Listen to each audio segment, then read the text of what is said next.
আমাদের গৃহকর্মীদের ন্যায্য অধিকারগুলো আমরা পাই না। যেমন বাসা খালি থাকে, ছেলেরা থাকতেই পারে, মানে তাকাইলে তো বোঝা যায় যে ওই লোকটা কিভাবে তাকাইতেছে, খারাপ নজরে না ভালো নজরে। বলছি না তো টাকা দিব, তো টাকা নিয়ে কি আমরা মাইরা খাবো, এরকম বলে। কাজের বুয়াকে নাম ধরে ডাকা ছাড়া বুয়া বলে ডাকা হবে না, যখন তখন তাদেরকে নির্যাতন করা যাবে না। নারীরা এখনো আমরা অনেক ভাবে পিছিয়ে আছি। 2 ঘন্টার কথা 3 ঘন্টা কাজ করে, 4 ঘন্টা কাজ করে, স্যালারি 2000 টাকার কাজ, সেখানে 1500 টাকা দেয়। নিলে নাও, না নিলে চলে যাও। এখন আমরা কাজের দায়ে আমরা করতেছি, কারণ আমরা তো উচ্চ লেভেলে শিক্ষিত না। আমরা যদি উচ্চ লেভেলে শিক্ষায় শিক্ষিত হতাম তাহলে তো আমরাও কোনো না কোনো জব করতাম। আমরা তো নিম্ন আয়ের নিম্ন কাজে করে থাকতাম না এখনো। ঠিক আছে, এই আমাদের আমার কথা একটাই, সব বন্ধের থেকে আমার কথা একটাই, যে আমাদের অধিকার আমরা ফিরে পেতে চাই। সমাজে যদি ভালো মানুষ না থাকতো তাহলে মনে হয় এই সমাজটা চলতে পারতো না, আমাদের মতো গৃহকর্মীরা কাজ করে খেতে পারতাম না। এখনো অনেক সমাজের লোক আছে যারা আমাদেরকে আদর করে, আমাদের পেটের খিদাটা বোঝার চেষ্টা করে। ঠিক আছে, আগে একটু খাবার দেওয়ার চেষ্টা করে, একটু শরবত বানা দেয়, কিন্তু ওই সংখ্যাটা খুবই কম। 99 বলা যায় না, 50% বলা যায় না, ওটা 10% বলা যায়। আমাদের দাবি মানতে হবে। আমরা মানুষ, আমরা শ্রম দিয়ে কষ্ট করে কাজ করি, কিন্তু পারিশ্রমিক ঠিক মতো পাই না, বা অনেক ক্ষেত্রে দেখা গেছে নির্যাতনের শিকার হই। গর্ভ অবস্থায় ছুটি দেয় না, বা বেতন কাইটে রাখে, 1 দিন 2 দিন বন্ধ দিলে ওই টাকাটা কাইটে রাখে। সুযোগ সুবিধা তেমন একটা নাই। টাকা পয়সা মানে বেতন ধরেন 5 তারিখের মধ্যে দেয় না, বা 10 তারিখ 15 তারিখের ভিতর হয়ে যায়, কিন্তু সংসার যেহেতু ঘর ভাড়া দেওয়া লাগে, বাচ্চা কাচ্চা আছে, সব দিক দিয়ে দেখতে হয়। তারপর আবার দেখা গেছে যে অসুস্থ থাকলেও কাজে যাইতে হয়। এটা একটা অত্যাচার না? সে শারীরিক সমস্যা থাকতেই পারে, কিন্তু বন্ধ দিলে ওই যে বেতন কাটতে রাখে।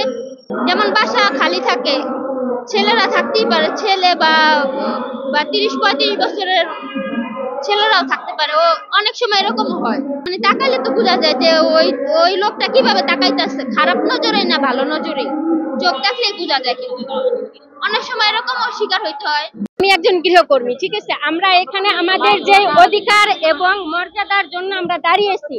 আমাদের যে 2015-তে একটা নীতিমালা হয়েছে, ওই নীতিমালাটা এখন সমাজ বাস্তবায়ন হয় নাই।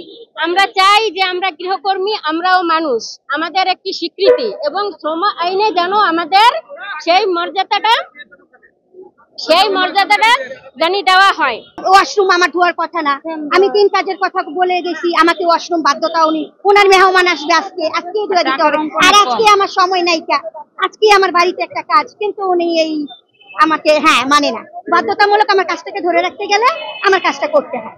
এমনিতেই করে। আমরা যাদেরকে ভালোবাসা পাই যাই, যে আপুরা আমাদেরকে ভালোবাসে, তার ম্যাডামরা, তাদের কাজ আমরা খুশিতেই অনেকটা বেশি করে দিয়ে আসি, ওনারাও আমাদের স্যাক্রিফাইস করে। যে আমাদের গৃহকর্মীদের ন্যায্য অধিকারগুলো আমরা পাই না, আর যেই চাহিদাগুলো আমাদের অপূর্ণতা আছে, আমাদের সমাজের যারা ভালো মানুষ আছে, বা খুব প্রভাবশীল মানুষ আছে, বা সরকারের কাছেও আমাদের বিশেষভাবে আবেদন যে আমাদের ছোট ছোট অধিকার থেকে কেন আমাদেরকে বঞ্চিত করা হচ্ছে, এবং আমাদের 1 তারিখ থেকে 4 তারিখের মধ্যে আমাদের বেতন আমরা যেন পাই সঠিক সময়ে।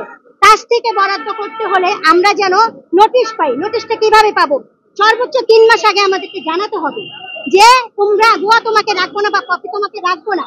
আর আপনারা যারা এই টিভি নিউজটা প্রচারিত করতে আসছেন, আপনাদের কাছে বিনীত অনুরোধ যে আপনারা ইউটিউব চ্যানেল থেকে আরো যদি বড় উচ্চ লেভেলে যাওয়ার দরকার হয়, আপনারা ঠিক সঠিক জায়গায় পৌঁছে দিবেন। আপনাদের চ্যানেলে ভিউ বাড়ানোর জন্য আপনারা আমাদের শুধু এই ভিডিওটা করে, ফুটেজটা আপনারা ভিউ বাড়ানোর জন্য করবেন না।